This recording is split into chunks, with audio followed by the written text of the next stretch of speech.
Okay, and he says, Jeremiah chapter 23? No, chapter 4. Jeremiah chapter 4, verses 23 through 27.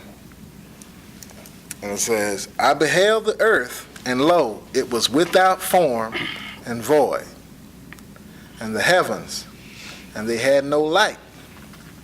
And I beheld the mountains, and lo, they trembled, and all the hills moved lightly. I beheld, and lo, there was no man, and all the birds of heaven were fled. I beheld, and lo, the fruitful place was a wilderness, and the cities thereof were broken down at the presence of the Lord, and by his fierce anger. For thus hath the Lord said, the whole land shall be desolate, yet will I not make a full end. Was that during the time of Genesis, or is this going to be when he come back, or sometime in between? I had to read the beginning to. It could, well, I don't know, because it says the beginning is the end and the end is the beginning, so it could be the mountains. You know what got me? They trembled and they moved lightly, and there was no man. That's what got me, right there, verse 25. There was no man, and all the birds of heaven were fled.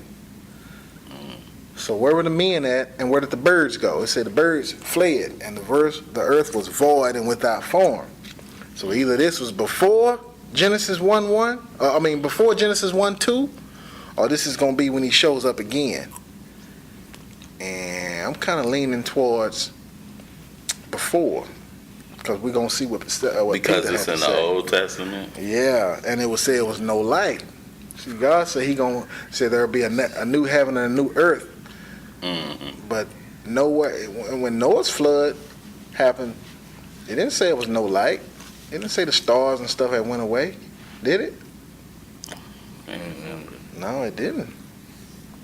They just wiped off the humans and the animals off the face of the earth. I know they said you couldn't see the stars. And in Noah's day, it don't say the earth was without form and void. It started off right here in verse 23. So something done happened to the earth right here in Jeremiah. And I'm thinking it's kind of before. The reason why I say that, let's take a look at 2 Peter. 2 Peter. This where he telling you it's okay to eat pork. Yeah. No, man. Okay, let me find 2 Peter chapter 3, verses 4 through 8. See, you want to read that one? 2 Peter chapter what now? Chapter 3, verses 4 through 8. And saying, where is the promise of his coming? For since the fathers fell asleep, all things continue as they were from the beginning of the creation. For this they willingly are ignorant of, that by the word of God the heavens were of old, and the earth standing out of the water and in the water.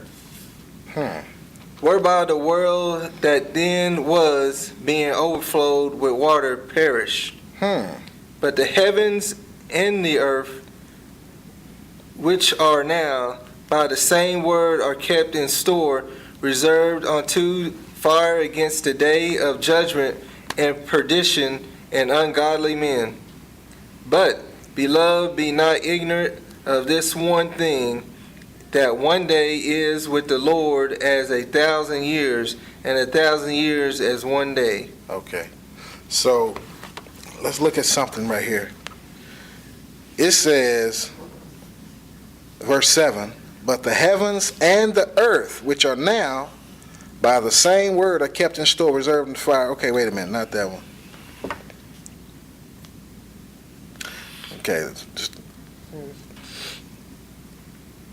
Okay, verse 5 talks about, right there it says, for this they are willingly ignorant of, that the word, by the word of God, the heavens were of old, and the earth standing out of the water and in the water.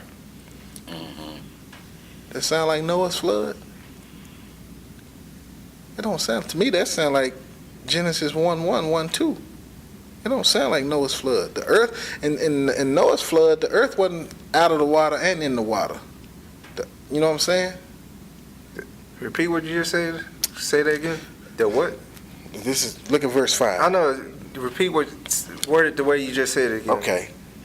This don't sound like Noah's flood because it's saying that the earth was standing in the water and out of the water. In other words, like it was floating through outer space, floating in water. It don't seem like the earth just flooded, like water just filled the earth, you know, and then went back down, according to this. And then when you look at number 6, verse 6, whereby the world that then was being overflowed with water perished. In Noah's flood, the earth didn't perish, did it? He's saying that water planet. Well, everything died except for Noah. Yeah. The collision with the water planet, because it would be in part of the earth, be in the water. Right. Part of the earth You would gotta be out of the understand what- water. Right. It didn't say except. It just said perish. Yeah, it said the earth perished, and it didn't. It's saying, but the heavens and earth which are now. It said the heavens and earth which are now. Noah's flood, nothing happened to the heavens, did it? In other words, he's saying this ain't the same heaven and earth that he was talking about at first. He said Well, this one. heavens got Yeah, exactly. So something. So them boys, the Aztecs, the Maya, and especially Sumerians had something there when they said the earth had been created and re-destroyed. If you look at verse 7, the heavens and the earth which are now, by the same word are kept in store, reserved unto fire against the day of judgment. In Noah's day, nothing happened to the heavens. The Bible don't say nothing happened. It just said the earth flooded.